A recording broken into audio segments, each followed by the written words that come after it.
du Père, du Fils et du Saint-Esprit, ainsi soit-il. Venez, Esprit Saint, Remplissez le cœur de vos fidèles et allumez-en le feu de votre amour. envoyez votre Esprit, Seigneur, et se fera une création Et nouvelle. vous renouvellerez la face de la terre. Prions, ô Dieu, qui avez daigné envoyer votre Esprit sur ce monde, donnez-nous par ce même Esprit de comprendre et d'aimer ce qui est bien, de jouir sans cesse ces divines consolations. Le même Jésus-Christ, notre Seigneur. Ainsi soit-il. Je vous salue Marie, pleine de grâce. Le Seigneur est avec vous. Vous êtes bénie entre toutes les femmes. Et Jésus, le fruit de vos entrailles, est béni. Sainte Marie, Mère de Dieu, priez pour nous pauvres pécheurs, maintenant et à l'heure de notre mort, ainsi soit-il. Nos saints anges gardiens, Priez sur nous. Saint Pédis, Priez pour nous. Saint Joseph, Priez pour nous. Saint Thomas d'Aquin, Priez pour Saint nous. Ignace de Loyola, Priez pour du nous. Père et du Fils et du Saint-Esprit, ainsi soit-il.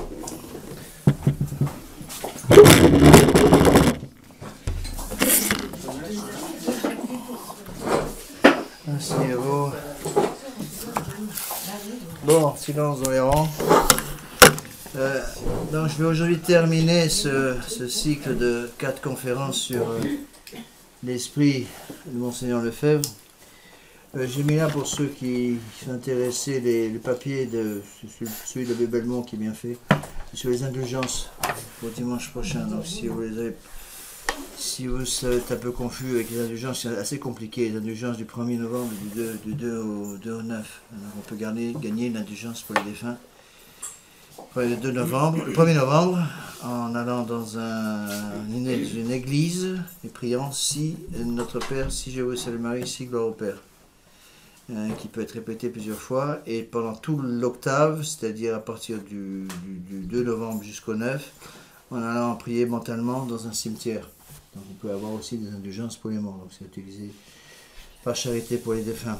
Alors je voudrais, pour ceux qui n'ont pas eu le papier, j'en ai encore quelques-uns ici, pour ceux qui n'ont pas eu le testament de Monseigneur Lefebvre. Donc ça c'est la dernière partie donc, de l'étude sur la vie de Monseigneur Lefebvre. Oui, savez-vous si vous en voulez, si vous n'avez pas eu. En fait, c'est la même que vous avez eu la dernière fois. Donc, je vais reprendre un peu certaines choses que j'ai dites au sermon de dimanche, mais comme je n'ai pas prêché ici, je vais le reprendre un petit peu. Pour résumer en quelque sorte tout ce que nous a apporté Monseigneur Lefebvre, tout ce que nous a apporté Monseigneur Lefebvre, il me semble que Monseigneur avait au moins vu, il a vu pas mal de choses. Encore une fois, je n'ai pas l'intention de canoniser Monseigneur Lefebvre. Il y a des choses qu'il n'avait pas comprises, des choses qu'il n'avait pas vues. Mais il me semble qu'il y avait deux choses essentielles qu'il avait bien vues. Il avait compris qu'il y avait aujourd'hui 2 dogmes essentiels à défendre. 2 dogmes essentiels à défendre. Le premier, c'est le dogme sur le péché originel. Et le deuxième, c'est le dogme sur la royauté sociale de notre Seigneur Jésus-Christ. Et ça explique pourquoi ils en parlaient tellement souvent. Pratiquement à la fin, surtout les dernières années de sa vie, entre 88 au moment des sacres jusqu'à sa mort en 91, ils nous en parlaient très souvent. Presque toutes ces conférences doctrinales qui nous donnaient, par exemple pour la Semaine Sainte, qui nous donnaient parfois aussi pour la préparation et la réception des ordres, avec comme thème justement la royauté sociale de notre Seigneur. Alors pourquoi surtout ces 2 dogmes doivent être défendus? Bien, tout simplement parce que ce sont les 2 dogmes de foi les plus attaqués. Si vous voulez arriver à savoir quels sont les points les plus importants dans la foi catholique, il faut étudier surtout, défendre surtout les points qui sont les plus attaqués par nos ennemis.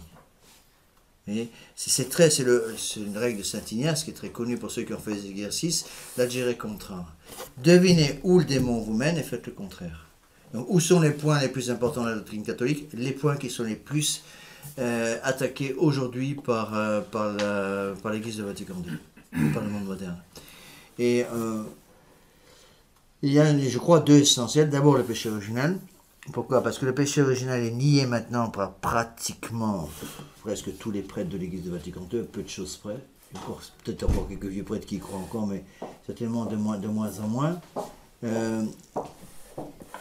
Si vous voulez, prenons le papier, c'est peut-être plus simple. Pourquoi le péché originel est nié? Non, ça c'est autre chose, ça c'est les indulgences. Le péché originel étant nié, on tombe dans le naturalisme. Le naturalisme, c'est quoi? C'est Rousseau. L'homme est bon. Si l'homme est bon par nature, il n'y a pas besoin de sacrement. Donc, si on accepte la bonté intrinsèque de l'homme, il n'y a pas de sacrement, donc il n'y a pas de sacrement, plus une rédemption. Tout le monde va au ciel. ça, c'est quelque chose absolument fondamental à expliquer aux gens. Réexpliquer tout le temps. C'est pour ça que Monseigneur Lefebvre nous en parlait tellement. À savoir qu'il y a les 4 blessures du péché originel qui restent dans l'âme même après le baptême. Donc le premier point à défendre, c'est donc le péché originel. Deuxième point, la royauté sociale de notre Seigneur. Ça, cette fois-ci, c'est plus contre le naturalisme, c'est contre le laïcisme. Et surtout en France. Je crois que, de tous les cas, de tous les pays que j'ai vus, je n'ai pas vu le monde entier, mais j'ai couvert quand même une bonne partie de tous les pays que j'ai vus. Le pays le plus laïcard, je crois que c'est la France. Maintenant, l'Espagne s'y met. L'Espagne s'y met, ils sont en train de faire passer des lois actuellement en Espagne pour faire sauter toute mention dans la constitution espagnole du bon Dieu et de l'Église. Donc, c'est sur ces 2 points surtout qu'il faut défendre, c'est-à-dire le péché originel et le règne social, l'existence du péché originel. Donc, une malice intrinsèque de l'homme né avec une tendance vers le mal. Donc, à cause de cette tendance vers le mal, il a besoin de sacrements, surtout le sacrement de pénitence, le sacrement de la Sainte Eucharistie. Deuxièmement, le règne social de notre Seigneur Jésus-Christ, qui doit s'exercer, qu'il va exercer en tant que créateur et en tant que rédempteur. C'est l'encyclique Quas Primas de Pie XI de 1925. Et donc là, c'est quelque chose d'absolument essentiel pour nous. Et donc, le testament de Monseigneur, je crois, doit être vu dans cette optique-là. Si on expliquait un petit peu les choses. Donc, Monsieur l'abbé, oui. Quas Primas, vous l'avez cité pourquoi? Quas Primas, c'est la grande encyclique de Pie XI qui a institué la fête du règne social de notre Seigneur Jésus-Christ, le dernier dimanche d'octobre. Bon, certainement un des actes les plus importants du magistère. Ce n'est pas le plus important, je crois, enfin, en tout cas c'est ce que nous disait Monseigneur. Monseigneur Lefebvre nous disait, l'acte du magistère le plus important, c'est Quanta Cura. Et je pense qu'il a raison. Quanta Cura, c'est un peu avant, c'est 1864, c'est la condamnation à la liberté de conscience. Et là, encore une fois, on retrouve, il y a un lien, si vous voulez, qu'il faut bien comprendre entre la négation du règne social de notre Seigneur Jésus-Christ et l'exaltation de la liberté de conscience. Si notre Seigneur Jésus-Christ est reconnu comme roi, il n'y a pas de liberté de conscience. Si on nie le règne social de notre Seigneur Jésus-Christ, première conséquence, l'arrivée de la liberté de conscience. Et on le voit très bien dans le Vatican II, c'est le point clé de l'Église de Vatican II, c'est ça et avant toute chose qu'ils veulent défendre, l'existence la nouvelle doctrine de l'Église moderne sur la liberté de conscience. Pourquoi? Parce qu'ils savent très bien, en fait, tout est lié, c'est-à-dire que si j'oblige, je reconnais la liberté de conscience comme un droit individuel de chaque individu qui doit être reconnu par l'État, ça c'est Vatican II, Dignitas Humanae Personae, 1965, en conséquence, il n'y a plus de règne social possible. Si j'accepte la doctrine du règne social, de la nouvelle doctrine de Vatican II, de la liberté de conscience, le règne social devient absolument impossible. Donc j'ai même plus besoin d'attaquer le règne social de notre Seigneur Jésus-Christ, il va tomber tout seul comme un fruit mûr. Pourquoi? Parce que le règne social de notre Seigneur Jésus-Christ est incompatible avec l'idée de liberté religieuse. Oui. Je voulais vous demander pourquoi, depuis peu de temps, on parle de liberté de conscience et on a enlevé le terme de liberté religieuse. C'est pareil, c'est une espèce de paravent. Oui, Liberté de conscience, liberté religieuse, c'est exactement la même chose. Oui, oui. Au début, on parlait de liberté de religieuse, au temps de Vatican II, pour connoter une espèce de liberté de pratiquer sa religion. Bon. Et maintenant, c'est liberté de conscience. Il ne parle plus de liberté religieuse, maintenant il parle de liberté de conscience, en fait, beaucoup plus. Ah bon? Vous voyez? Parce qu'il va aller beaucoup plus loin que ça, c'est-à-dire l'homme est devenu son propre Dieu, l'homme devenant son propre Dieu, eh bien, on ne peut pas lui imposer de l'extérieur une loi quelconque, même Dieu. D'accord? Alors, bon, tout ça pour un peu résumer tout ce que Monseigneur Lefebvre nous... Faut que je tienne ça. Pour résumer un petit peu tout...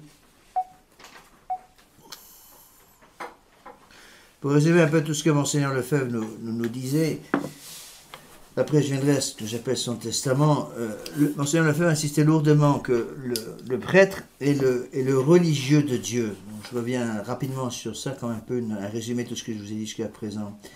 Le prêtre est le religieux de Dieu, c'est-à-dire que le principe et fondement de la vie intérieure du prêtre, c'est sa vie intérieure.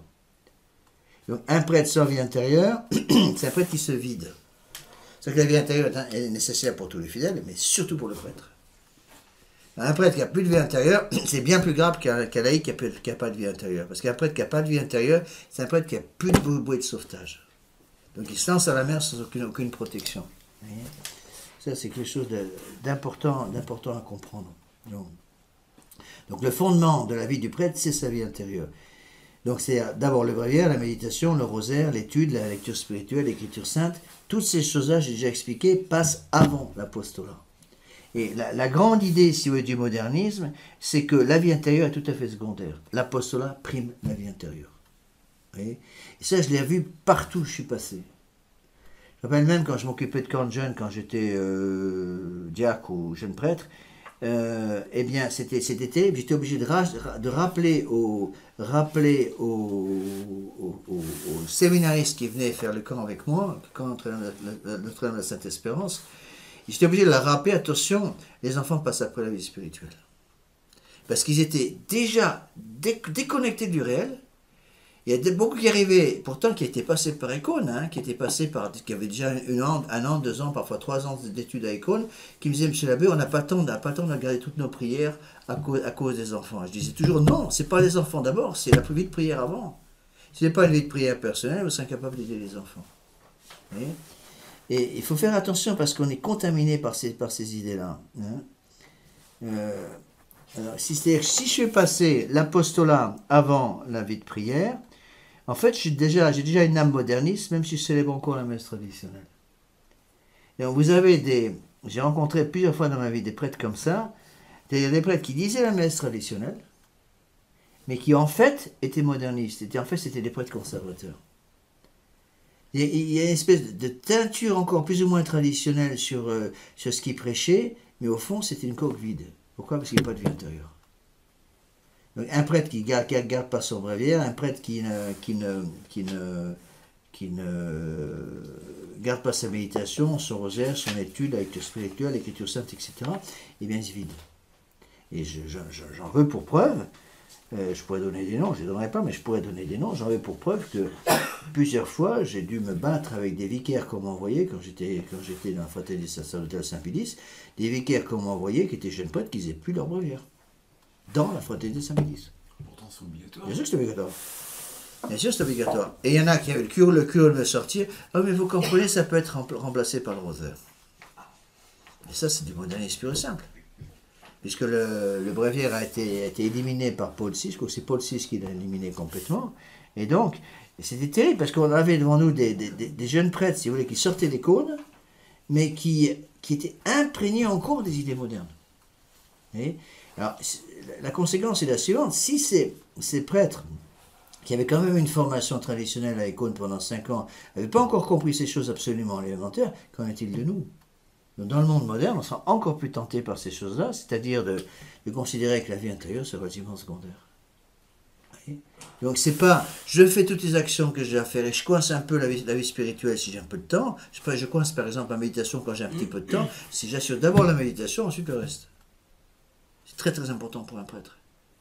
Surtout quand on est très très occupé. Par exemple, je vois pour voir, quand je suis seul à prêcher l'exercice Saint-Ignace pour une grosse retraite, si j'ai pas mis ma méditation et la lecture de mon bréviaire avant 8 h le matin, c'est fini, j'arrive pas plus à le placer dans la journée, donc je suis obligé de me lever plus tôt pour assurer tout ça le matin, c'est absolument indispensable. C'est pareil pour tout le monde, d'accord ? Et donc, ce qu'il faut comprendre, le point qui est à mon avis très important chez Monseigneur Lefebvre, parce que je vois très bien, avec un peu de recul, que tout ce virage, si vous voulez, qu'on voit maintenant de façon très claire et très nette chez Monseigneur Feulé, ce virage n'existait pas du temps de Monseigneur Lefebvre. Ils n'ont pas osé le faire tant que Monseigneur Lefebvre était là. Mais je suis maintenant de plus en plus convaincu que déjà ces gens qui actuellement ont fait virer la fraternité sacerdotale Saint-Pédis complètement, avaient déjà ces idées dans leur cœur du temps de Monseigneur Lefebvre. Tellement ils ne pouvaient pas l'exprimer, donc ils ont entendu.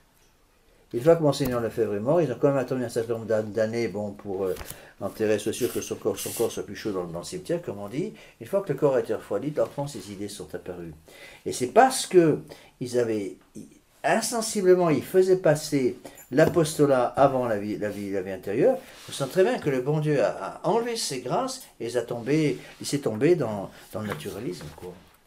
Et les conséquences en sont énormes, très très graves. J'ai déjà expliqué ces conséquences, on les voit très clairement maintenant chez Monseigneur Feulé. Première conséquence, j'ai vite parce que j'ai déjà expliqué tout ça. Première conséquence catastrophique, on ne fait plus la distinction entre l'Église catholique et l'Église du Vatican II. Donc c'est ce qu'a écrit Monseigneur Feulé, noir sur blanc plusieurs fois. Rome, c'est l'Église. Donc il faut être avec Rome. C'est un sophisme. Rome, c'est l'Église, attention. Rome catholique, c'est l'Église, mais pas la Rome actuelle. Et donc Monseigneur Feulé a maintenant écrit et le redit constamment, de plus en plus souvent, de plus en plus fréquemment, et sans avoir d'opposition vraiment au sein de la fraternité, ou très peu, que là, il ne faut pas faire une distinction entre la Rome catholique et la Rome du Vatican II. La Rome du Vatican II, c'est la Rome catholique.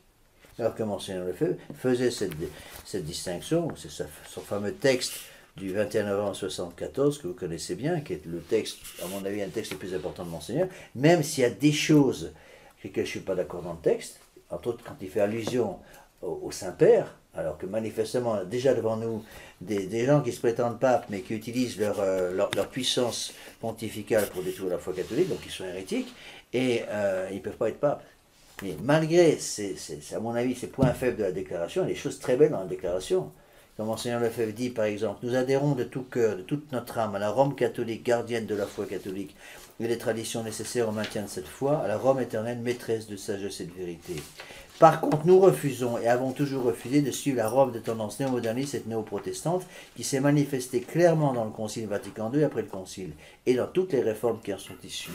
Donc, Monseigneur, oui, faisait bien la distinction entre la Rome catholique et la Rome païenne. Et conclusion de Monseigneur Lefebvre, la seule attitude de fidélité à l'Église et à la doctrine catholique pour notre salut, le refus catégorique d'acceptation de la réforme. Bon. Certes, il ne faut pas cacher le fait qu'il y avait également dans cette constitution, cette déclaration du 21 novembre 1974, des points faibles. Mais les points faibles ne doivent pas faire oublier les points forts. Mais je prends toujours comme exemple les mêmes choses. Imaginez que vous avez un tableau devant vous. Vous avez un tableau devant vous, un tableau de maître devant vous, puis il y a un petit point noir ici. Voilà. Un petit point noir sous le tableau. Bon. Alors, de façon de regarder le tableau. Vous dites, ah, c'est un magnifique tableau, il est beau ce tableau. Bon, évidemment, un petit point noir, c'est dommage. Bon, il y a un point noir, d'accord.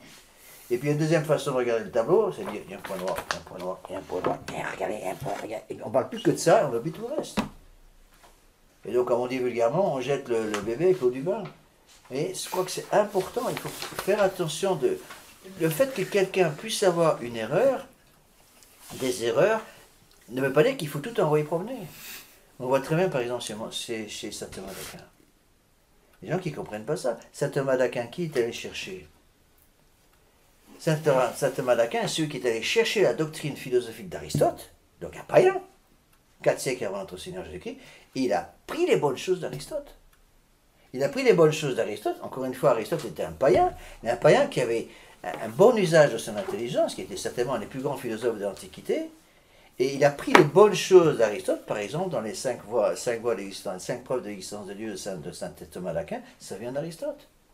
Donc ce serait complètement idiot de dire Aristote est un païen, donc je rejette tout. Non, il y a des choses très bonnes d'Aristote, même si, heureusement, il y a aussi des choses qu'il n'avait pas vues, qu'il n'a pas comprises, et on ne peut pas trop le lui reprocher, n'oubliez pas qu'on avait devant nous un païen. Mais c'est la même chose pour nous. Et je crois qu'il faut faire attention, parce que j'ai je ne sais pas combien de fois cette réaction, dès que je commence à expliquer ces choses-là, ah vous parlez de Monseigneur Lefebvre c'est un traître. Mais attendez, que Monseigneur Lefebvre n'ait pas tout compris, oui, de là à dire que tout est mauvais chez Monseigneur Lefebvre, c'est stupide. Et je commence, en général, quand les gens me disent ça, je dis, vous savez, si le traître n'avait pas été là, ben moi je ne serais pas là. Et quand on me sort ça par l'exercice satinien, je dis, vous savez, si le traître n'avait pas été là, il n'y aurait pas d'exercice satinien, si. Et donc il faut faire attention à cette espèce d'équilibre et d'honnêteté qui doit être gardée. On voit très bien la même attitude d'ailleurs chez notre Seigneur Jésus-Christ lui-même. Regardez l'approche de notre Seigneur Jésus-Christ avec par exemple cette Marie-Madeleine. Est-ce qu'il a rejeté immédiatement en lui disant ah, Valérie trop Satanas, tu es une fille de mauvaise vie, je ne vais pas te voir? Non, il y a toute la charité de notre Seigneur Jésus-Christ va et ne pêche plus. Et regardez, la patience de notre Seigneur Jésus-Christ avec ses apôtres, qui même après parfois 3 ans de vie apostolique, n'avaient toujours pas compris certaines choses. Les apôtres, avant la Passion, attendaient toujours une arrivée, je veux dire, un Messie glorieux ici-bas. La preuve, c'est qu'ils demandent encore à notre Seigneur Jésus-Christ, quelques mois avant sa mort, alors c'est quand vous allez rétablir le royaume d'Israël? Donc ils n'avaient encore rien compris. Et notre Seigneur Jésus-Christ ne va pas les envoyer aux gémonies, et au contraire, va continuer de pratiquer la patience pour aider ces gens à se mettre sur la bonne voie. Et c'est ce que nous devons faire aussi. Donc, le premier crime de Monseigneur Follet, il me semble, dans ce domaine-là, c'est ça, de ne plus faire cette distinction élémentaire entre l'Église catholique et l'Église de Vatican II. Deuxième erreur gravissime, je l'ai déjà expliqué, donc je ne reviens pas trop, pardon, c'est de croire que ex cathedra, de prétendre et d'enseigner qu'ex cathedra, ça veut dire extraordinaire. Donc ça, je l'ai déjà expliqué, je ne reviens pas, qu'ex cathedra, ça veut dire le pape parle comme pape sur la foi et les mœurs avec intention d'obliger toute l'Église. 4 conditions. Et il peut parler ex cathedra aussi, bien sûr, dans son magistère ordinaire de l'Église. Bon.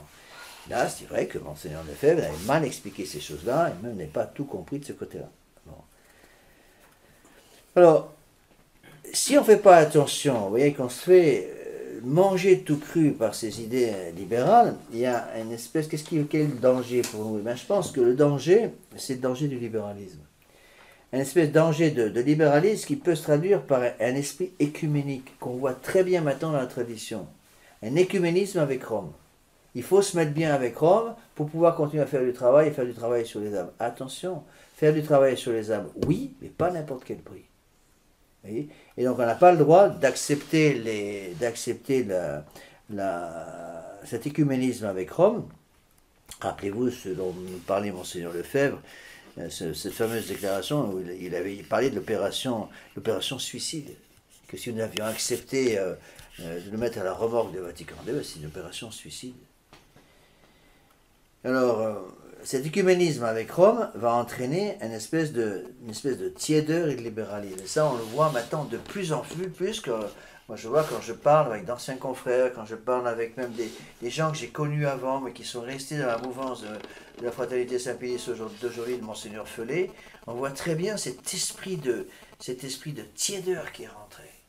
Petit à petit, à force, si vous voulez, de côtoyer des gens qui ne sont plus catholiques, ou qui ont perdu une grande partie de la force du catholicisme, eh bien on finit par accepter un peu de n'importe quoi. Et c'est le danger énorme, par exemple, de chercher à se faire reconnaître par Rome. Quand je vois, par exemple, littéralement les cris de joie de Monseigneur Follet, parce que François vient d'accorder la juridiction pour les prêtres de la Fraternité Sacerdotale Saint-Pédis. Ils en sont tout contents.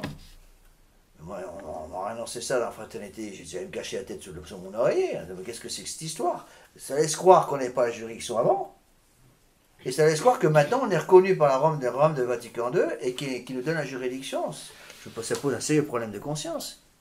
Ça veut dire qu'on a perdu l'esprit combatif de Monseigneur Lefebvre et que si Rome nous accepte tel qu'on est actuellement, ben ça veut dire ou que Rome s'est converti, ce qui n'est pas le cas, ou qu'on a perdu beaucoup de choses. Alors, voyons un petit peu les textes maintenant.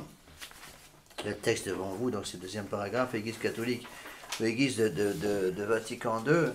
Non, je reviens, parce que j'avais déjà un petit peu commencé ça la dernière fois, je vais terminer ça aujourd'hui. Donc, il faut faire très attention aux termes qu'on utilise. Hein. Parce qu'on a vite fait utiliser des termes avec un espèce de double langage, c'est-à-dire le terme que j'utilise a un sens pour moi, mais la personne à qui je parle va utiliser le même terme avec un sens complètement différent. Bon, il faut faire très attention, par exemple, quand on parle à un moderniste. Vous parlez du mot charité, par exemple. Les modernistes ont que ça à la bouche. Mais le mot charité pour eux et pour moi a un sens complètement différent. Moi, quand je parle de charité, je parle de la vertu théologale de charité. Eux, quand ils parlent de charité, c'est une espèce de mièvrerie à l'eau de rose pour faire passer n'importe quoi. Bon, la charité, c'est l'état de grâce. C'est ça, la charité. Pour eux, la charité n'a plus rien à voir avec l'état de grâce. C'est pareil. Charité avec l'état de grâce, c'est la charité envers Dieu, surtout. Qu'on appelle la vertu de charité, c'est l'habitation, Monseigneur donné comme définition, qui est très vraie. La charité, c'est l'habitation à nous de la Sainte Trinité. La charité, c'est, j'avais oublié ça, foi pour croire, espérance pour prier, charité pour obéir. Pour obéir à quoi? À la loi de Dieu. Donc celui qui a charité, c'est celui qui obéit à la loi divine. Vous voyez? Et c'est une notion qui ont complètement disparu aujourd'hui. Par exemple, avec les résultats du dernier synode sur la famille, on voit très très bien. Donc on fait passer le mot, il utilise le mot charité dans le texte de François, c'est très clair.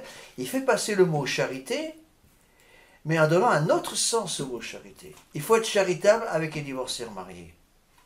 Et la première charité qu'on doit pratiquer à l'égard d'un divorcé marié, c'est laquelle? Je lui fais remarquer que le sacrement de mariage est indissoluble et que donc il vit avec quelqu'un qui n'est pas sa femme ou son époux ou son épouse légitime. Que donc il est dans un état de péché grave qu'on appelle adultère. Divorcés, mariés, remariés, ce qu'on appelle les adultères. Bon. La charité consiste absolument pas à leur dire, vous inquiétez pas, on va aller au cas par cas, on va faire passer ça par les évêques, comme ça passera bien plus facilement. Et en fait, c'est exactement ce qui se passe.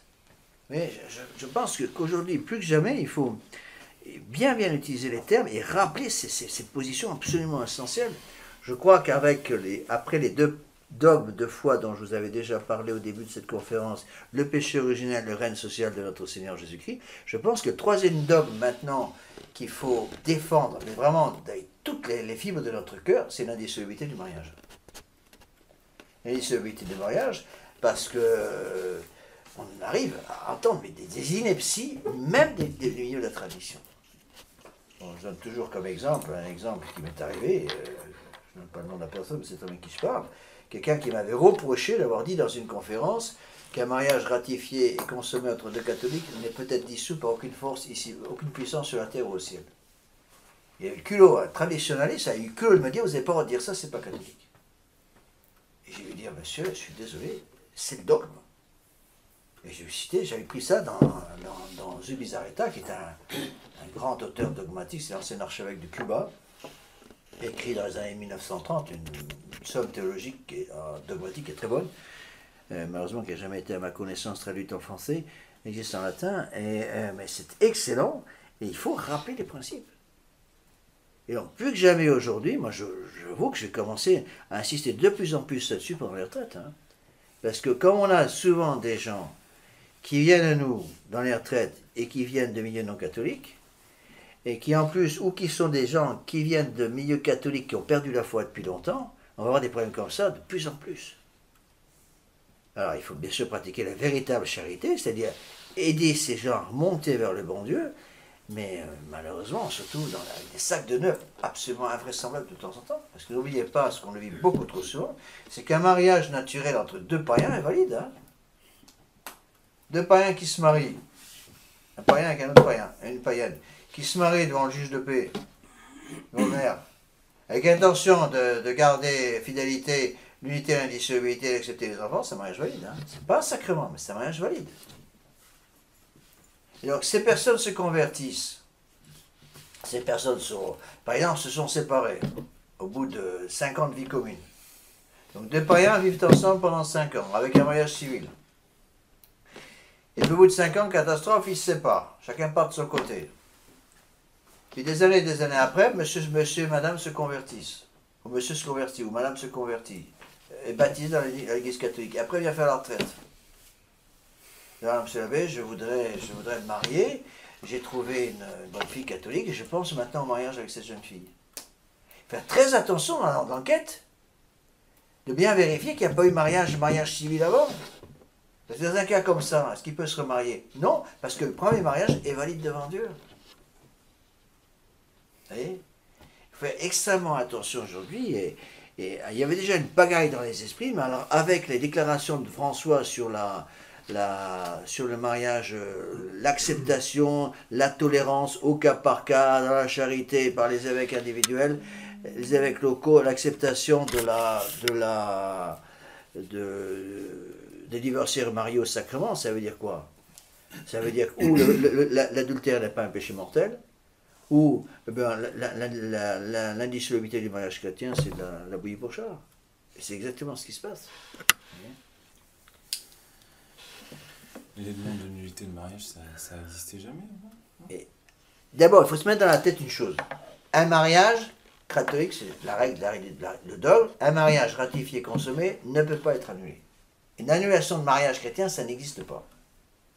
Ça arrive déjà, Un mariage ne peut jamais être... Si c'est un mariage valide, je parle d'un mariage valide, attention. Ah, oui, oui. Oui, c'est ça qui... Faire attention, c'est ça qui rentre dans les esprits. C'est qu'un mariage valide, sacrement de mariage entre deux chrétiens, ne peut être annulé que par la mort. Point final. Il n'y a aucune excuse. Vous pouvez amener tous les éléments que vous voulez. N'importe quoi, c'est toujours un mariage chrétien indissoluble. La seule chose que l'Église peut faire, c'est dans certains cas, dire aux gens, vous pensiez être mariés au début, et vous l'étiez pas. D'accord? Là, c'est autre chose. C'est pas une annulation de mariage, c'est une déclaration de nullité, c'est pas du tout pareil. Ça semble proche, mais c'est pas du tout la même chose.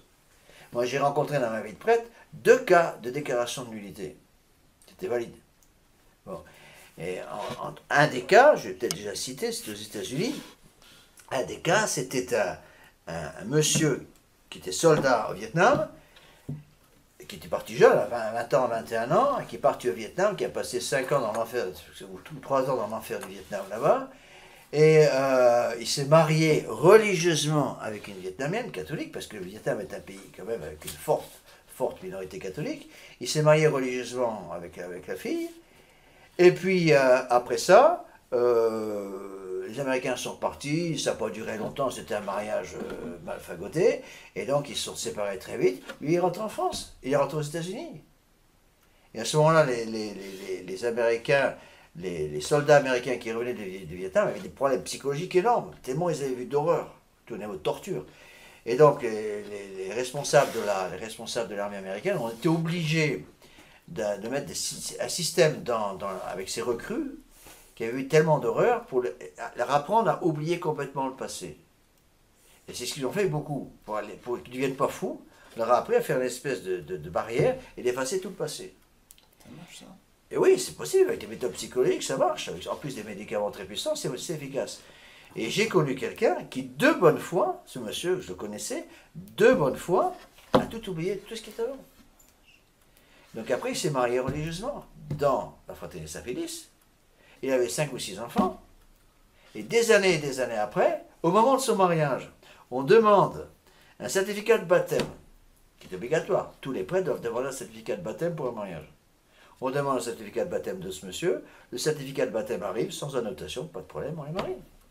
On lui pose des questions, est-ce que vous étiez marié auparavant, dans une autre religion, un mariage civil? Non, rien du tout. Plusieurs années après, une dizaine d'années après, il redemande un certificat de baptême pour, je sais plus quoi, il n'avait pas été confirmé, un truc comme ça. Donc il demande les confirmations qui arrivent, donc on redemande un certificat de baptême. Cette fois-ci, le certificat de baptême, la deuxième fois, est arrivé, avec une annotation, marié au Vietnam avec telle personne. Ah oui, un peu la stupeur. Et il était de bonne foi. Et il est venu le voir, en disant, quand on a vu ça, il m'a dit, attendez, mais c'est qui celle-là, d'où elle sort? Et il a dit, mais moi je ne me rappelle absolument pas avoir été marié. Et les vérifications ont été faites, et il avait été marié par moi. Donc il y avait un prêtre avant, qui n'avait pas fait son boulot au niveau du premier certificat de baptême, qui avait oublié la notation. Mais ça, c'était un cas de bonne foi. Là, c'est un cas de mariage invalide. C'est pas une annulation d'un mariage valide, c'est un mariage invalide depuis le début. Il n'y a pas eu mariage, parce qu'il y a un empêchement de lien. La personne était déjà mariée avec quelqu'un d'autre. Il faut faire très attention aux termes qu'on utilise. Donc il a quitté ses 6 enfants. Alors, comme il était de bonne foi, donc il aimait profondément la femme avec laquelle il vivait, il s'est complètement converti et tout, eh bien ils ont demandé à pouvoir vivre comme frères et sœurs, et ça on leur a accordé, vu les circonstances. Parce qu'ils étaient vraiment de bonne foi, des deux côtés. Donc il faut faire très attention, et je pense que c'est actuellement un point capital de rappeler aux gens l'indissolubilité du mariage chrétien. Et ça nous met aussi dans des situations impossibles, parce que qu'est-ce qui se passe maintenant dans les milieux de la tradition, où si l'éducation n'est pas très ferme au niveau des parents, c'est que les enfants, surtout quand ils discutent entre eux avec des enfants qui ne sont pas forcément convaincus, commencent à se mettre dans l'esprit ce petit virus qui passe dans la cervelle et qui dit, au cas où ça ne marche pas, il y a toujours une possibilité de se démarier, en quelque sorte. Alors, c'est gravissime, pourquoi? Parce que si quelqu'un, un jeune de 22 ans, 23 ans qui se marie, il aime la jeune fille qui l'a courtisé, il veut se marier avec avec l'indissolubilité, l'unité, les enfants, mais il garde quand même dans sa cervelle un tout petit détail technique là-haut qui dit, au cas où ça ne marche pas, il y a toujours la possibilité d'obtenir de l'Église de Vatican II une annulation de mariage. Son mariage est invalide. Pourquoi? Parce qu'en fait, il n'accepte pas l'indissolubilité. Comment on arrive à prouver des choses comme ça? Il n'y a aucun document écrit. En fait, son mariage est invalide. Vous voyez? Donc on peut déterminer, dans certains cas, et ce n'est pas facile, qu'au moment du mariage, il y avait un obstacle, qu'on appelle un obex, qui n'a jamais été levé, donc le mariage est indissoluble. Le mariage étant indissoluble en soi, puisqu'il y avait un obex contre l'indissolubilité du mariage, il n'y a pas de mariage. Mais si un mariage est valide, reconnu, ratifié, consommé, il n'y a aucune invalidation possible. C'est impossible. Dieu lui-même peut pas enlever ça. C'est comme le caractère sacerdotal. Le caractère sacerdotal, aucune autorité sur terre et au ciel a le pouvoir d'enlever le caractère sacerdotal d'un prêtre. Bon, il n'y a pas de caractère pour le mariage. Mais l'indissolubilité, si vous voulez, ça ressemble un peu à un caractère tant qu'il y a vie d'un des deux époux. Une fois qu'un des deux époux meurt, et il y a rupture du contrat entre les deux, et à ce moment-là, la possibilité de se marier. D'accord ? Alors, c'est vrai qu'il faut maintenant bien distinguer tout cela. Hein. Alors, au début, Monseigneur Lefebvre était quand même là. Monseigneur Lefebvre avait une présence, si vous voulez, une force de présence psychologique énorme dans la fraternité Sapédis. Et il est certain que depuis sa mort en 91, les choses ont beaucoup changé. Hein. Il n'est plus là pour nous enseigner, nous guider ici-bas, ce que je mets dans le texte. Nous devons beaucoup prier car les ecclésiastiques de Rome sont intelligents, persuasifs, les poches remplies de propositions sous apparence de bien. Et donc c'est le truc classique, c'est-à-dire qu'on utilise des mots à double sens. Je vais donner l'exemple du mot charité, mais il y a des tas de mots comme ça à double sens. Le mot Rome, par exemple, c'est utilisé avec un sophisme très souvent, parce que quand on parle de la Rome catholique, de quelle Rome on parle? La Rome actuelle ou non? Je parle de la Rome catholique. La Rome catholique, c'est l'Église catholique, oui, c'est vrai. C'est la Rome de Toulouse, la Rome de Saint-Pie, la Rome qui enseignait l'enseignement catholique traditionnel. Mais la Rome catholique d'aujourd'hui, c'est même plus la Rome. C'est pour ça qu'on parle de la Rome d'aujourd'hui. La Rome d'aujourd'hui étant plus catholique, ne peut plus être une référence. Vous voyez, mais il faut distinguer. Alors, j'avance un petit peu. Et je vous cite là quelques textes qui sont importants, parce que ces textes, comment on peut voir qu'ils sont importants? On voit que ces textes sont importants de Monseigneur Lefebvre, malgré toutes les limites de Monseigneur Lefebvre dont j'ai déjà parlé. Ces textes sont importants, et on peut le prouver par la ténacité de Monseigneur Feuillet à les cacher. Rappelez-vous le procès contre M. Saglio, parce qu'il a eu le malheur de vouloir publier les 3 volumes des sermons de Monseigneur Lefebvre. Bon. Ils ne veulent plus que ces textes soient connus. Ça prouve quoi? Ça prouve qu'ils sont importants. C'est ceux-là précisément qu'il faut donc défendre et publier. Voilà ce que disait Monseigneur en juin 1976, donc tout à fait au début. Nous ne sommes pas de cette religion nouvelle, nous sommes de la religion de toujours, nous sommes de la religion catholique, nous ne sommes pas de cette religion universelle comme il l'appelle aujourd'hui. Ce n'est plus la religion catholique, nous ne sommes pas de cette religion libérale, moderniste, qui a son culte, ses prêtres, sa foi, ses catéchismes, sa vie écuménique, nous ne les acceptons pas. Bon, même si Monseigneur Lefebvre, si vous voulez, n'avait pas vu le problème du pape, c'est triste, mais ces textes demeurent, on a le droit de les utiliser. Mais il a forcément eu le problème, puisqu'il n'y a pas eu. Non, il n'a pas tout vu. C'est le problème de Monseigneur Lefebvre. Monseigneur Lefebvre avait été formé par le père de Florc, et de ce côté-là, il y a une faille dans la formation. Une faille dans la formation, c'est-à-dire que Monseigneur Lefebvre, dans l'explication qu'il a donnée, bon, à la fois il avait raison et tort, les deux à la fois. Monseigneur Lefebvre disait, le pape est infaillible, à chaque fois qu'il parle ex cathedra et qu'il répète ce qui a toujours été enseigné par l'Église. Bon, ça c'est le magistère ordinaire. Ce n'était pas suffisamment précis. Et donc, Monseigneur Lefebvre a reconnu que ceux qui étaient à Rome, comme Paul VI, Jean-Paul II, maintenant Benoît XVI de François, enseignaient des choses qui n'étaient plus catholiques. Ça, il l'avait vu. Seulement, ce qu'il n'avait pas compris, c'est qu'il était impossible pour un pape qui est protégé par l'infaillibilité pontificale, d'enseigner sur la foi et les mœurs une hérésie, c'est impossible. Pourquoi? Parce que le pape a, de par sa fonction de pape, à l'instant précis où il devient pape légitime je parle, il reçoit de Dieu un privilège tout à fait particulier, il est infaillible sur la foi et les mœurs. Quand il parle à toute l'Église avec intention d'obliger comme pape. Donc, le pape est infaillible. Le pape est infaillible sur la foi et les mœurs. Ça, il ne le savait pas, ça. Non. Bon, c'est on le savait, mais c'était mal expliqué. Moi-même, j'ai mal expliqué ça en fidèle au début, je le reconnais. Après, en travaillant, on finit par comprendre son erreur. Bon, on n'a pas le droit de dire ces choses-là parce que Monseigneur, le pape étant infaillible sur la foi et les mœurs, ne peut pas prononcer une hérésie. C'est impossible. Parce qu'à ce moment-là, c'est l'infaillibilité qui saute. Oui. Il a dit, Monseigneur Lefebvre, il a dit, il est possible que... C'est pour ça qu'il... Mais c'est vrai, qu'il l'a écrit, on aura les textes après. C'est vrai qu'il... C'est vrai qu'il l'a dit, mais il n'est pas allé jusqu'au bout, si vous voulez. Bon, mais encore une fois, bon, c'est facile à dire aujourd'hui, tranquillement assis derrière une tasse de café, mais quand on était dans la situation qui était la sienne, encore une fois, il faut connaître Monseigneur Lefebvre. Monseigneur Lefebvre avait un respect de la papauté, mais qui était incroyable, qui nous a transmis et qui était bon. Oui. Vous voyez, quand Monseigneur Lefebvre, je me rappelle des réunions, pas des réunions, des discussions pendant la récréation avec Monseigneur Lefebvre, comme on les avait au début. Monseigneur Lefebvre, par exemple, nous parlant de ses visites à Rome pour visiter le siège apostolique de Rome sous Pie XII, alors qu'il était représentant toute l'Afrique française. Bon, quand il allait sa visite à Lévinas, quand il nous parlait de Pie XII, mais c'était presque les larmes aux yeux, on avait devant nous un prince de l'Église. Quand on allait voir les différents dicastères, il devait régler les dicastères pour les missions, les dicastères pour les ordinations, les dicastères pour la nomination des évêques, proposer les terres là pour les évêques et tout ça. Il me disait, quand on allait voir ces gars-là, on avait devant nous des évêques catholiques.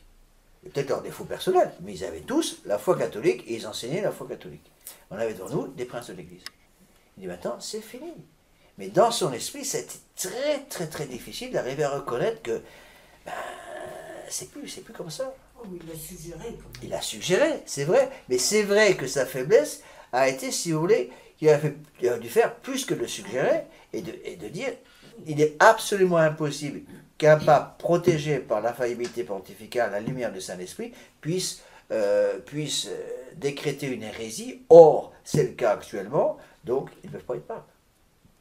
Bon, encore une fois, moi je ne veux pas lui jeter la pierre parce qu'il y a des choses qu'on comprend petit à petit, mais ça n'empêche pas, à mon avis, je pense qu'il est assez assis au point sur lequel il faut insister, le fait que Monseigneur n'ait pas tout compris ne veut pas dire que tout était mauvais sur Monseigneur Lefebvre. À mon avis, ce serait faux, ça serait injuste. Et là, encore une fois, un autre texte ici, donc juin 88, la chaire de Pierre et les postes d'autorité de Rome étant occupés par des antéchrists, la destruction du règne de notre Seigneur se poursuit rapidement à l'intérieur même de son corps mystique. C'est ce qui nous a valu la persécution de la Rome antichrist. Là, il le dit clairement. Il le dit clairement, bien sûr. Cette église conciliaire n'est donc pas l'église catholique. C'est la page 2, juste au-dessus du titre Prudence de Monseigneur Lefebvre. C'est quand même incroyable, du coup. Bien, justement, je vais expliquer. Cette église conciliaire n'est donc pas catholique, dans la mesure où le pape, les évêques, prêtres ou fidèles adhèrent à cette nouvelle église, ils se séparent de l'église catholique. Le problème, c'est que ce qu'il dit là est parfaitement exact, mais qu'on aurait voulu avoir une conclusion pratique. La conclusion pratique n'est jamais venue. La conclusion, elle est là, de toute façon. Oui, elle est là, mais les textes sont là. Et c'est pour ça que Monseigneur Follet fait maintenant des pieds et des mains pour cacher ces textes. Parce qu'il ne veut pas qu'ils soient connus. Et quand on lui a demandé, pourquoi il ne voulait pas que les sermons de Monseigneur Lefebvre soient publiés, la réponse est venue par l'abbé Nelly et puis aussi par l'abbé Pfluger sur le numéro 1 et 2 de la Fraternité, en disant ces textes doivent pas être ressortis actuellement parce qu'ils gênent le dialogue avec Rome. Donc il se rendait bien compte qu'il faisait quelque chose qui n'était pas normal. Vous voyez, mais il y a quand même des textes extrêmement forts. Là, Monseigneur Lefebvre dit expressément l'église conciliaire n'est pas l'église catholique. C'est noir sur blanc. Oui, il est mort quand sur Lefebvre ? Le 25 mars 91. Oui. Et on voit très bien qu'entre le moment du 21 juin 88, c'est-à-dire la consécration des 4 évêques, et sa mort, Monseigneur Lefebvre devenait de plus en plus ferme. Et je suis absolument convaincu, et je ne suis pas le seul, et je crois quand même pouvoir dire que je connaissais quand même bien Monseigneur Lefebvre, parce que je suis quand même j'étais un ancien à la Fraternité, je suis persuadé qu'avec ce qui actuellement prononcé par François, je pense que là, Monseigneur Lefebvre n'aurait pas pu accepter ça. Et là, il serait, à mon avis, vu tous les textes qu'il nous a sortis en disant un jour peut-être nous serons obligés de reconnaître qu'on n'a pas de pape, avec des choses comme la destruction du mariage chrétien catholique comme fait actuellement François, je pense que Monseigneur Lefebvre l'aurait dit, c'est pas possible, il n'est pas pape. Je suis pratiquement sûr. Et on voit très bien chez Monseigneur Feuillet, au lieu de sauvegarder, protéger ces textes, essayer de les faire comprendre, les mettre à la lumière de la situation actuelle, pour aider les séminaristes et les prêtres à comprendre, ils cachent soigneusement, parce qu'ils ne veulent surtout pas que les séminaristes et les prêtres en tirent les conclusions qui doivent être tirées. Alors, on voit très bien, donc, chez Monseigneur Lefebvre, donc deux choses, c'était très net, surtout dans les derniers mois de sa vie. Donc, d'abord, ne pas chercher à se faire reconnaître par l'Église de Vatican II. Deuxièmement, on ne peut plus faire confiance, en haut de la page 2, colonne de droite, nous ne pourrons plus faire confiance aux modernistes assis sur le siège de Saint-Pierre et aux évêques actuels. C'est pour ça que Monseigneur Lefebvre avait exigé, avant tout dialogue possible avec Rome, d'abord d'établir l'unité de foi. Monseigneur Lefebvre m'avait dit, je ne sais pas combien de fois, il dit, si je suis reconvoqué à Rome, qu'est-ce que j'amène avec moi? J'amène contra cura, condamnation des libertés de conscience, j'amène quas primas, le règne social de notre Seigneur Jésus-Christ, j'amène Pascendi contre le modernisme, j'amène tous les grands textes pontificaux d'avant Vatican II, je les mets sous le nez, est-ce que vous êtes d'accord avec ça? Si vous n'êtes pas d'accord avec ça, c'est même pas la peine de discuter. Et c'est le crime de Monseigneur Feuillet, c'est justement en sachant très bien qu'en face de nous, ceux qui ont autorité dans l'Église moderne ne sont absolument pas d'accord avec aucun de ces textes, néanmoins, on veut quand même dialoguer avec eux. Et ça, pour moi, c'est du suicide. C'est vraiment amener toute la fraternité sacerdotale Saint-Pédis, à se faire littéralement détruire par l'Église de Vatican II. Alors, ici j'ai mis d'autres textes qui sont forts, c'est quand même, il faut utiliser ces textes. Une chose qui me frappe maintenant a posteriori, si vous voulez. Monseigneur Lefebvre est mort avant que Ratzinger devienne Benoît XVI.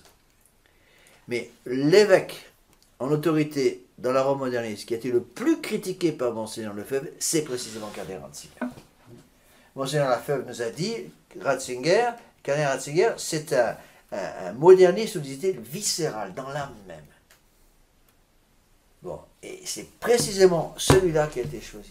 Et je vous rappelle les avertissements qu'il nous a donnés. Ici, j'en ai mis quelques-uns. Donc, c'est une conférence qu'il a donnée à ses prêtres. J'ai tous les textes sonores, écrits sonores. J'ai pratiquement toutes les œuvres de Monseigneur Lefebvre en audio sur mon ordinateur. Voilà ce que disait Monseigneur le 4 septembre 1987. Donc, c'est 5 ans avant sa mort. Il disait, après une réunion avec le cardinal Ratzinger, donc il est revenu de sa réunion à Rome avec Ratzinger, et voilà ce qu'il a dit aux prêtres. Moi, je dis aux prêtres, j'étais déjà prêtre à l'époque, parce qu'il a dit à ses séminaristes. Il a rapporté donc son dialogue avec Ratzinger en disant, même si vous nous accordez un évêque, même si vous nous accordez une certaine autonomie par rapport aux évêques, même si vous nous accordez toute la liturgie 1962, si vous nous accordez de continuer le séminaire à la fraternité comme nous le faisons maintenant, nous ne pouvons pas collaborer, c'est absolument impossible. Parce que nous travaillons dans des directions diamétralement opposées. Vous travaillez à la déchristianisation de la société, de la personne humaine et de l'Église, et nous travaillons à la christianisation. On ne peut pas s'entendre, Rome a perdu la foi. Rome est dans l'apostasie, ce ne sont pas des paroles, des mots en l'air que je vous dis, Rome est dans l'apostasie.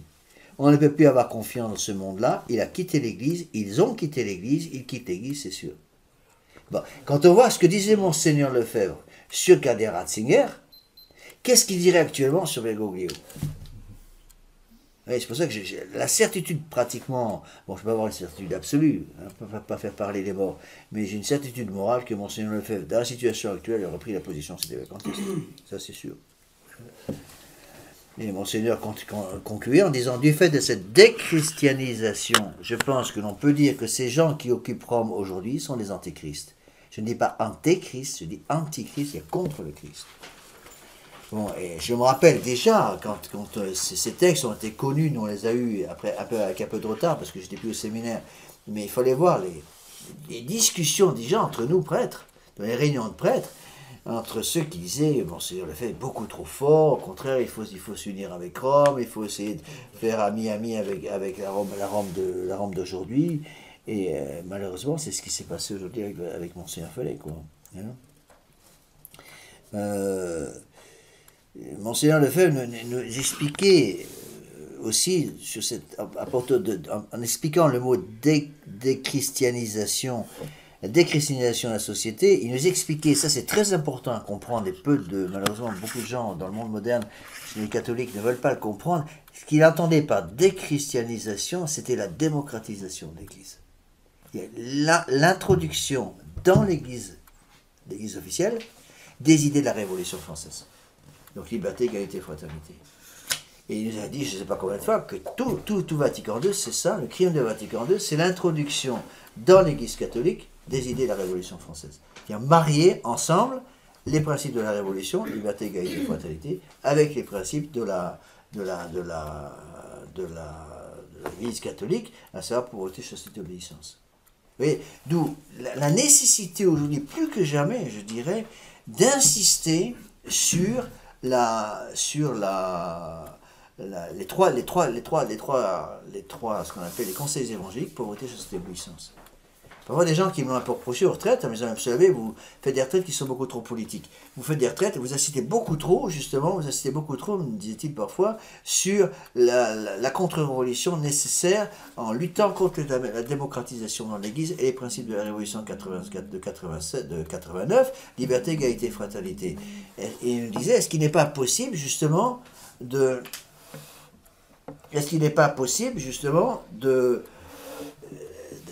baptiser plus ou moins ces principes-là? La réponse est non catégorique. Oui, et si nos fidèles n'ont pas compris ça, on perd notre temps. Et ça m'a fait bien plaisir de me rendre compte que beaucoup de jeunes loups politiques là, qui venaient faire les retraites, qui avaient des dents un peu longues, qui voulaient vraiment faire quelque chose, quand ils découvraient ces choses-là, ils comprenaient qu'on ne peut pas être un véritable révolutionnaire, un véritable contre-révolutionnaire tant qu'on n'est pas en état de grâce, première condition. Deuxièmement, on ne peut pas être un véritable contre-révolutionnaire tant qu'on n'a pas compris que la révolution, c'est liberté, égalité, fraternité. Donc, si je veux être contre-révolutionnaire sans l'état de grâce, je suis un faux contre-révolutionnaire. Et si je veux être un contre-révolutionnaire en utilisant les principes même de la révolution, liberté, égalité catholique, liberté, égalité, fraternité, je suis un faux contre-révolutionnaire. Et ça, je pense que c'est très important à expliquer à nos enfants. Parce que je vois le nombre de fidèles qui sont encore régulièrement roulés au moment des élections. Ils croient encore qu'on peut être sauvé par un Sarkozy ou des gens comme ça. Enfin, c'est la bêtise. C'est un manque d'intelligence politique, c'est qui est grave.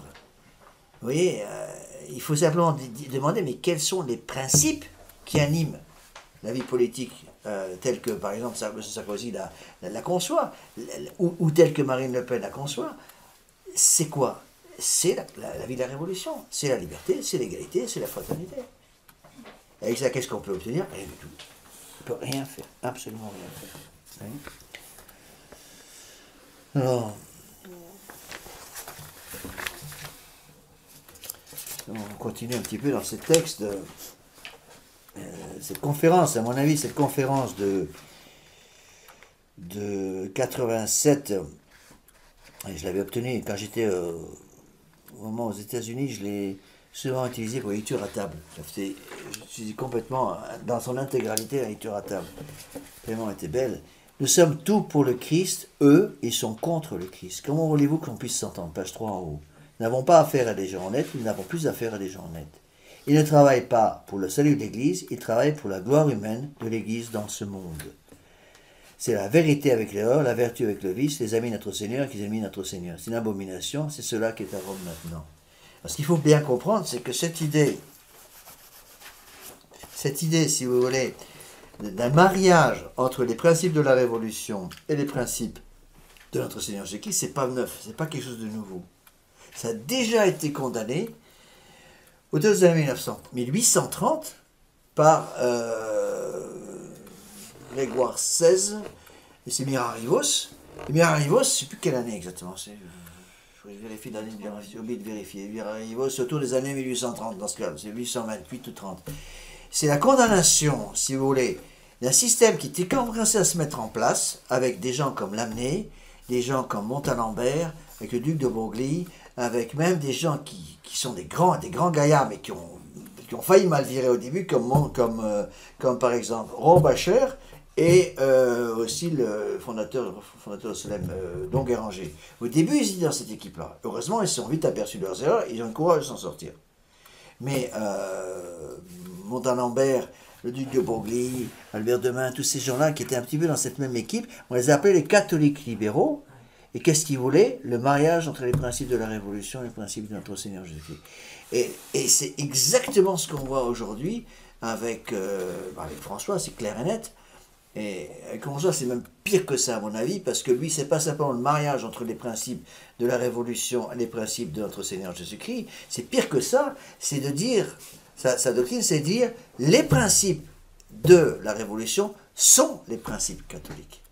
Donc on ne cherche même plus à affirmer les principes catholiques, on va prendre les principes de la Révolution, et on va dire, ce sont les principes qui doivent maintenant nous gouverner. Donc c'est une apostasie officielle, on passe dans l'église de Vatican II pour tout accepter. Alors, bon, on peut dire que pour François, il a vraisemblablement sérieusement oublié son catéchisme, mais par contre, que Monseigneur Feulé soit savoir avec des choses pareilles, ça c'est incompréhensible. Comment des gens qui ont quand même reçu une formation traditionnelle, enfin mince, au séminaire, même si Monseigneur Feulé est arrivé après, c'est quand même des gens qui avaient quand même, qui ne sont pas des idiots quand même. Ils ont une certaine intelligence, ils auraient dû comprendre ces choses-là. Comment sont-ils fait avoir à cette façon-là? J'avoue que c'est un mystère. Ils ont la trouille. Je ne sais pas. Mon idée personnelle, mais j'engage que moi en disant ça, je me suis souvent posé la question, mais qu'est-ce qui s'est passé? Comment se fait-il? Ou il est bête, ou il est... Justement, il n'est pas bête. Non, l'orgueil. Qu'est-ce qui s'est passé? L'orgueil n'explique qu'à tout. Et je pense que je peux pouvoir répondre à cette question. Ce qui a perdu Monseigneur Feulé, c'est l'argent. Trop de dons. Trop de dons. Il y a eu trop de facilité, beaucoup trop d'argent qui arrive des gens qui sont de plus en plus, qui viennent du catholicisme libéral. Et donc, ils n'osent plus maintenant avoir des positions nettes pour ne pas perdre les dons. C'est clair et net. Moi, j'ai eu exactement la même réaction. J'ai eu ici en retraite des gens qui étaient des collaborateurs d'Alain Soral, d'égalité et réconciliation. Et j'ai beaucoup discuté avec eux, ils ont bien compris, fait une très bonne retraite avec la grâce du bon Dieu, ils ont bien compris toutes ces choses-là. Et je leur ai demandé comment se fait-il qu'Alain Soral, moi je ne connais pas Alain Soral, je ne sais pas trop le connaître, mais je ne connais pas. Mais c'est quelqu'un qui peut faire du bien dans certains milieux sur certaines choses. Mais il lui manque la foi, c'est clair et net. Et je leur ai demandé comment se fait-il qu'Alain Soral ne voit pas ça. Ils m'ont répondu, l'argent. Il me dit, Alain Soral a besoin de l'argent de tous ces contribuables-là, tous ces gens qui se connectent sur son site pour pouvoir vivre. Et s'il prend une position trop nette là-dessus, il va perdre immédiatement, par exemple, toute la branche musulmane. Il y a toute une espèce de traditionnalisme dans l'islam, si vous voulez, qui comprend en partie certaines choses contre-révolutionnaires. Ils vont perdre immédiatement tous les dons de ce côté-là. Et je pense que c'est ça qui explique la chute de Monseigneur Feulé. Autant que je puisse en savoir. C'est maintenant pratiquement public dans la fraternité que Monseigneur Feulé aurait reçu d'une dame autrichienne la modeste somme de 74 millions d'euros. Bon, imaginez que je reçoive demain un chèque de 74 millions d'euros à la poste. Qu'est-ce qu'on fait? Je ne sais pas, mais je crois que je deviens fou. Ou c'est extrêmement dangereux. C'est extrêmement... Il pourrait résister encore mieux. Mais oui, mais c'est justement ça.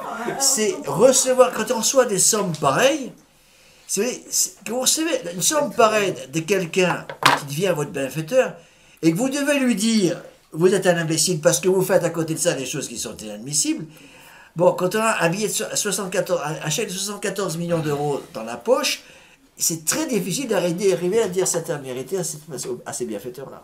Alors il est tenu. Mais voilà, ils sont tenus par l'argent. Il n'y a pas que l'argent, il y a aussi, ils ne veulent plus pas affiler. Je ne comprends pas. À nouveau excommunier, etc. Mais ça, non, c'est plus compliqué que ça. À mon avis, c'est malheureusement beaucoup plus terre à terre que ça. Ils veulent du monde. Ils veulent faire du nombre. Ils ont leur influence. Voilà, c'est ça. C'est l'esprit démocratique, il faut du monde. On veut avoir du monde. Si, Non, pas vous comprenez, si on a avec nous, si on est reconnu par l'Église moderne, on va pouvoir avoir des églises, on va pouvoir avoir des évêques avec nous, petit à petit, on va pouvoir prêcher la vérité à beaucoup plus de monde. Et l'expérience montre que c'est exactement l'inverse qui s'est toujours produit dans la fraternité. C'est là où il n'est absolument pas du tout dans la mentalité de Monseigneur Lefebvre. Exactement. Monseigneur Lefebvre, on peut dire tout ce qu'on veut sur lui. Monseigneur avait une simplicité, un esprit de pauvreté extraordinaire. Il était resté avec son vœu de pauvreté à cause de le fait qu'il était spiritain. Il a toujours le cordon spiritain. Je pense que c'est ça pour Monseigneur. Je me suis souvent posé la question, comment se fait-il qu'ils aient changé tellement vite?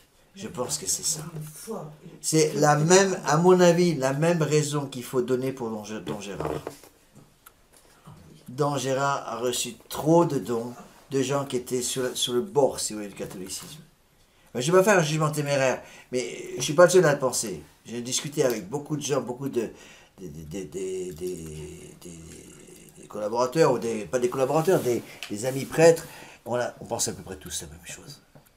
Tous la même chose. Moi, je voyais, par exemple, quand j'étais à la Fraternité Saint-Pédis et que j'allais à la maison générale de Mansingen, je suis allé plusieurs fois, donc en Suisse, j'étais mal à l'aise au possible. C'était des petits châteaux, mais avec un luxe, des moquettes de 3 cm d'épaisseur, tout était calfeutré, c'était un château, quoi.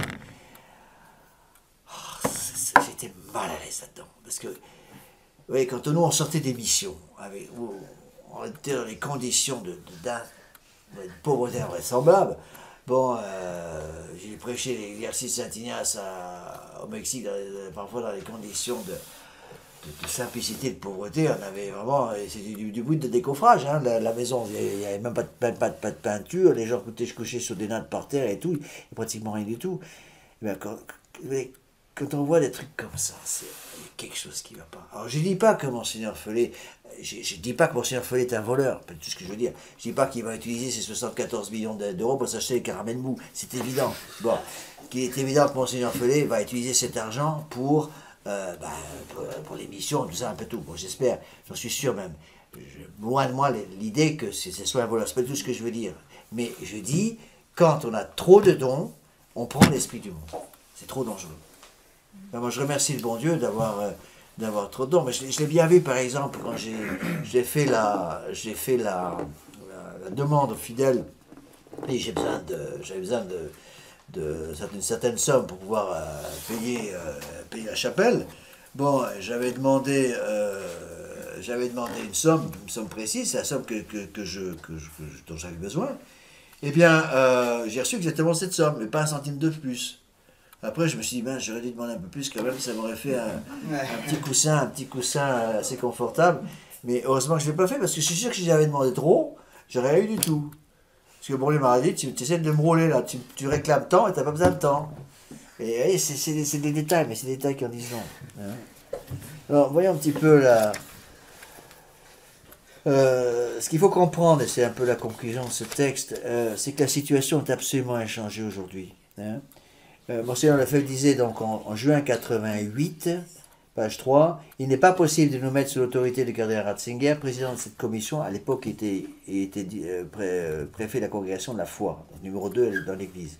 En nous mettant dans ses mains, nous mettons dans les mains de ceux qui veulent nous ramener à l'esprit du concile et à l'esprit d'assise.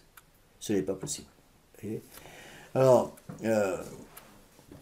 vous allez me dire, mais parfois les gens le disent, mais Benoît XVI maintenant était quand même nettement plus traditionnel que François. À mon avis, c'est complètement faux de dire ça. Je dirais que Benoît XVI est beaucoup plus dangereux que François.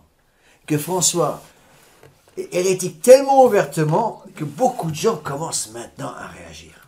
Beaucoup de gens commencent à dire, mais c'est pas possible, on peut pas, ce type-là ne peut pas être pape. Par contre, avec Benoît XVI, il avait la soutane blanche, qui portait avec dignité, il n'allait pas aller embrasser tous les tarmacs d'aéroport avec des plumes de sioux sur la tête, comme faisaient les autres, et donc il y avait une certaine conscience de son autorité. Et donc il est beaucoup plus dangereux. Mais il ne faut faire aucune illusion, la doctrine de Benoît XVI et la doctrine de François. On peut dire que la doctrine de François n'est que si vous voulez, la conclusion pratique de la doctrine de Benoît XVI. Alors, je voudrais aussi répondre à une objection, c'est surtout pour nos amis qui nous écoutent sur Internet, parce que je l'entends très souvent, cette objection, qui est à mon avis extrêmement dangereuse. Qui me disent, c'est vrai que le cardinal Ratzinger était moderniste, c'était un fief et moderniste, Monseigneur Lefebvre nous l'avait dit. Une autre expression que j'aimais bien, c'était « son cœur est sans doute catholique, mais sa cervelle pas du tout ». Et c'est exactement ça. Alors beaucoup de gens disent « mais à partir du moment où il devient pape, il y a des grâces d'État pour ça ». Alors, en soi, c'est vrai, dans le sens que à partir du moment où quelqu'un devient pape, il y a ces grâces d'État pour exercer son souverain pontifical. Cependant, faire un peu attention à ce qu'on dit, parce que la grâce n'est pas la nature. Ça, j'explique très souvent ça aux gens aux jeunes qui veulent se préparer au mariage, qui pensent à se marier. Imaginez, c'est une comparaison, mais pour expliquer. Imaginez un jeune qui a un problème de boisson. Bon, il se marie. Bon, légitimement, sacrement de mariage. Est-ce que le sacrement de mariage va faire qu'il a plus envie de boire? Ben non. Il aura toujours le problème de boisson après le mariage. S'il aime son épouse, il va essayer de ne pas s'enivrer devant elle pour ne pas faire désordre dans la maison, mais en fait, il y aura toujours le problème. Ce serait faux de dire, mais d'accord, je vais épouser ce gars-là, parce qu'il me plaît, il a un petit nez à trompette que j'aime bien, et donc j'épouse ce gars-là. Certes, c'est un poivreau fini, mais je compte sur les grâces du sacrement de mariage pour arranger les choses. Je dis, mais c'est complètement fallace ce que vous dites. C'est fou. La grâce n'est pas la nature. C'était un poivreau avant, ça reste un poivreau après. Vous voyez? Pourquoi? Parce qu'encore une fois, la grâce n'était pas la nature. Donc, faire attention à ce qu'on dit. Hein? Donc, le modernisme cérébral, si vous voulez, je dis ça comme ça, le modernisme cérébral du cardinal Ratzinger, provenant surtout de sa formation philosophique et théologique, n'a pas été détruit d'un coup de baguette magique par son ascension présumée au siège de Saint-Pierre. Hein? Pardon? C'est important tout ça, vous voyez. Alors, conclusion un peu...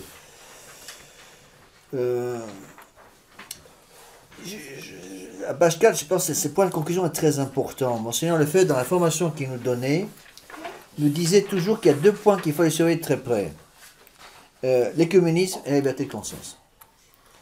L'écuménisme et la liberté de conscience. C'est-à-dire, il nous disait, si vous voulez, parce que souvent les gens... Je voyais les séminaristes, quand j'étais au séminaire, je disais, mais Monseigneur, vous voyez, le bon Dieu va faire un miracle, va sans doute nous envoyer quelqu'un qui va être bien. C'était le cas, par exemple, dans au moment de l'arrivée de Ratzinger. Ah, vous allez voir, il fallait voir, entendre la fraternité Saint-Pierre, mais c'est magnifique, mirobolant, remercions bon Dieu, etc. Regardez ces 2 points essentiels, l'écuménisme et la liberté de conscience.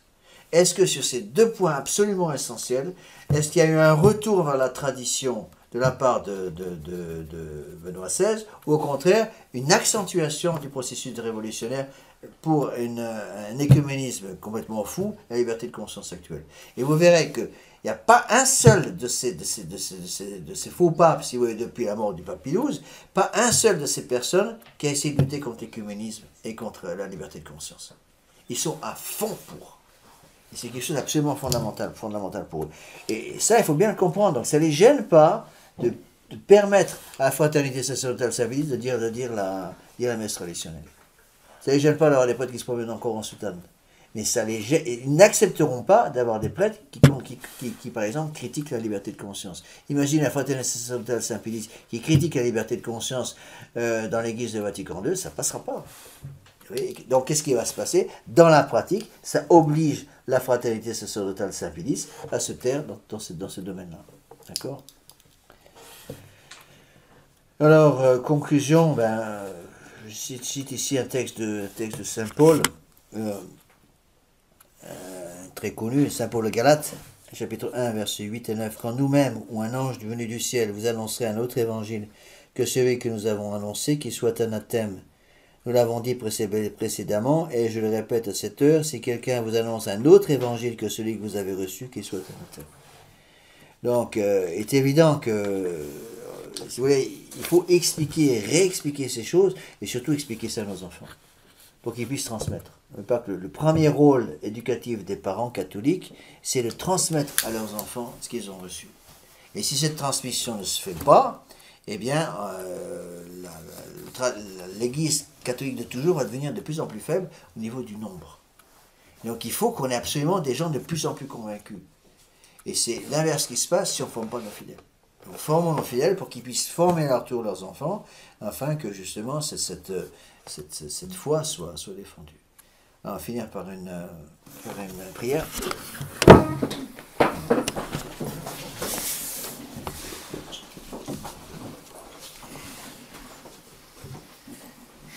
Je vous salue Marie, pleine de grâce, le Seigneur est avec vous. Vous êtes bénie entre toutes les femmes, et Jésus, le fruit de vos entrailles, est béni. Sainte Marie, Mère de Dieu, priez pour nous pauvres pécheurs, maintenant et à l'heure de notre mort, ainsi soit. Nos saints anges gardiens, Saint Pédis, Saint Joseph, au nom du Père, et du Fils et du Saint-Esprit.